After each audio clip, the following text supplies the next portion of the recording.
આજે તો ડોક્ટર બનીને દેવભાઈના દાંત કાઢી નાખ્યા। કેમ છો બધા મોજમાં ને? આપણે કાલ લઈને નીકળી ગયા હતા બેન ને સ્કૂલે લેવા જવા માટે। વચ્ચે યુગભાઈ પણ ભેગા થઈ ગયા। યુગભાઈ નાના ભાઈને લેવા માટે આવ્યા હતા કેમ કે આજે અમાર બંનેને જવાનું હતું લગ્નમાં જમવામાં। તો આપણે સ્કૂલ આવી ગયા છીએ। તો ફાઇનલી બેન આવી ગયા છે, નીકળી ગયા ઘરે જવા માટે। જો બેન તને બે ગાડી તો સ્કૂલે લેવા આવે, અમારી વખતે રિક્ષા આવતી હતી। ગજબ બેજતી હે।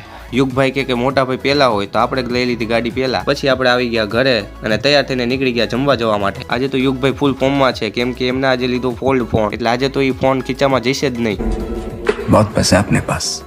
પછી અમે ત્રણેય સૂપ લઈ લીધું અને બેસી ગયા જમવા માટે। વિડીયો ચાલુ કર્યો તો ધ્રુવભાઈ શરમાઈ ગયા। ગાંધીધામથી નાના મહેમાન આવ્યા હતા તો એમની સાથે થોડીક વાર રમી। પછી આપણે આવી ગયા ડોક્ટરનો વિડીયો બનાવવા માટે। જો પાછળ વિડીયો ચાલુ જ છે, નમસ્તે નમસ્તે કરે। પછી આપણે ડોક્ટર બની ગયા અને પાના પકડ લઈને આપણે દેવભાઈનો દાંત કાઢી નાખ્યો। गोलमाल है भाई, सब गोलमाल है।